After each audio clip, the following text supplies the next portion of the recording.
Siminaarkan oo socday muddo 3 maalin ah ayaa waxa uu ahaa mid tababar ku saabsan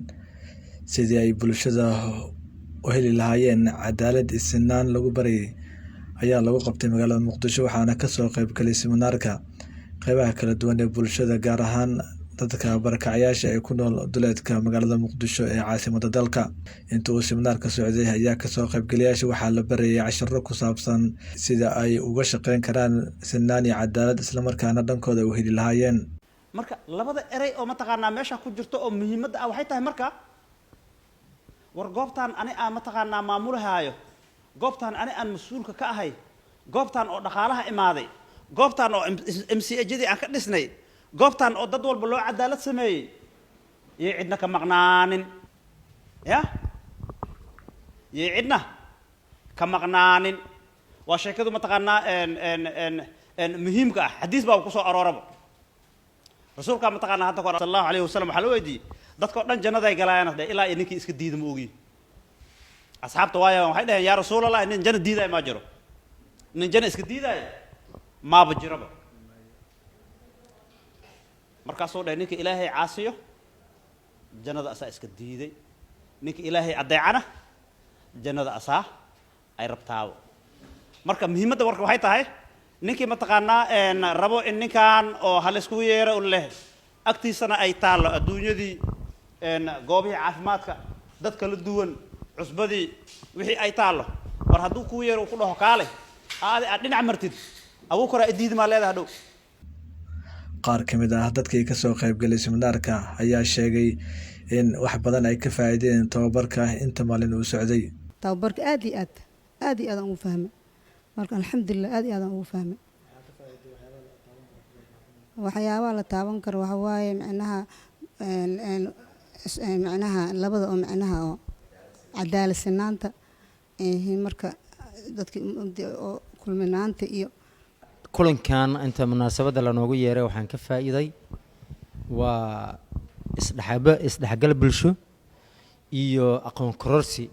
ma baan haysanin ma maartayna meel anaga maartayna codkeena iyo baahideena aan ku sheegano ma baan haysan waxaan ahayn dad caburan oo maartayna in laga warqabo in dad ka warqabo aan ba ahayn ayaan ahayn waa iska xirxiranayn laakiin marka la noogu yeeray meeshan munaasabada la noogu yeeray waxaan noo soo baxday inaan maartayna anaga wixii baahideena ah aan ku sheegan karno iyo wixii maartayna markaas ana bulshada sidii loo dhaxgali karo iyo sida isu dhaxgali karto aan ku sheegan muhiimadda ani hadda umaan istaagin maartayna ilaa waxa la isiyo uma istaagin waxaan ka mid ahay aabba tabaraysan oo aruurtiisa hooyadooda aan la joogin aruurtaas haysto oo aan haysan iskuul aan haysan waxbarasho dhanba aan haysan. Ugu dambeyn agaasimaha hay'adda Imkan Ibrahim Xasan Maxamed Qorshe oo siminaarka soo xiray ayaa ka warbixiyay waxyaabaha ay qabato hay'adda Imkan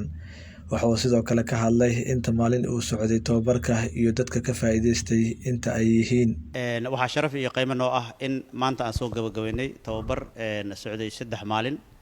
oo qaybo kala duwan oo bulshada ka mid ah ay ka soo qayb galeen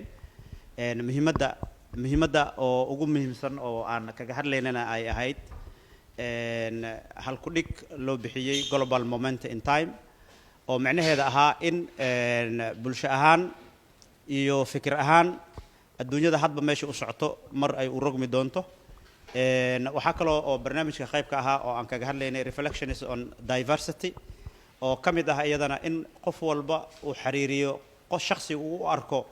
in muhiim uu u yahay isbedelka iyo saameynta laga leeyahay dalka kan qofna aysan gaar qodob ugu ahayn waxyaabaha kale oo aan kaga hadalnay waxa ka mid ah iyadana cadaaladda in wax walba loo cadaalad sameeyo sidii waxqabadyada iyo barnaamijyada iyo horumarada iyo wax walba ka jiro dalka kan in qayb ay ka noqdaan dadka barakacayaasha ah iyo guud ahaan bulshada inta badan lagu tiriyo kuwa xusulka lagu reexa ama kuwa laga tirada badan yahay taasoo ah ururka annaga aan ka shaqeyno waxyaabaha uu inta badan diiradda saaro uu u doodo waxyaabaha kale aan kaga hadalna waxay tahay inclusion services and existing services for all oo macnaheedu ay tahay in howl walba oo taagan oo socoto oo dalkan iyo gudihiisaba ku socoto ay qayb ka noqdaan aysan cidna aanan laga tegin ka tegistana ay tahay waxyaabo mataqaanaa keenaya in bulshadii meesha ay ka imaatay in dib loogu noqdo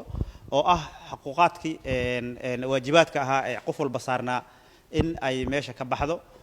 waxyaabaha kale oo ugu dambeyn aan kaga hadalnay waxa ay ahayd iyadana accessibility to access wax walba oo qofka bini aadanka ah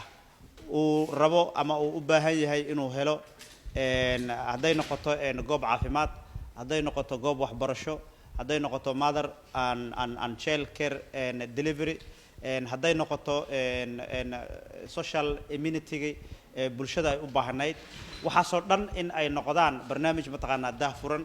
oo loo baahan yahay in hore loogu socdo oo bulshadana mataqaanaa ay ka go'onaato marka halkudhiga meesha aan ku qornana waxaa ka mid ahaa strengthening inclusion for minority and marginalized community for them to raise up in guud ahaan Soomaaliyana inaan bulshada mashruucan ka qabanno baan ujeednaa barnaamijkan waxaas taabagelinayay oo fulintiisa lahaa ururka imkaan oo badanaa u dooda dadka intiisa badan lagu tiriyo qaybaha kala duwan bulshada waliba kuwa aad iyo aad dhaqaale ahaan iyo ra'yi ahaan iyo fahan ahaanba in la soo kabo u baahan kor loo soo qaado u baahan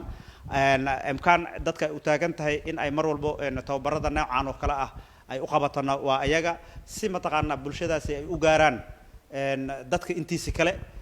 ay u arkaan aragtiyada bulshada kale ay qabaan. Maxamed Axmed Mursal, warbaahinta qaran media magaalada Muqdisho. ogeysiis muhiim ah xarunta timaha iyo maqaarka ee Infinity Hair and Skin Care waxay idinkugu diyaar ah dhakhtar iyo qalab casri ah oo lagu ogaanayo waxyeelada timaha kana daweynaya timaha sida daadashada ku timaada rag iyo dumar khafiif ku yimaada timaha rag iyo dumar beerista timaha garka iyo daweynta dhammaan cudurrada ku dhaca timaha sida agoolka iyo waxyaabaha la midka ah xaruntu waxay idin sameynaysaa 25 May tima beeris oo ay sameynayaan dhaqaatiir Turki ah xaruntu waxay ku taallaa wadada Maka al-Mukarrama gaar ahaan isgoyska Xaaji Baasto telefoon lambarada aad kala xiriiri kartaan waxaa kamid ah eber 62494522 ama 84 eber 214 balanteenu waa xarunta tima beerista iyo maqaarka ee Infinity Hair and Skin Care.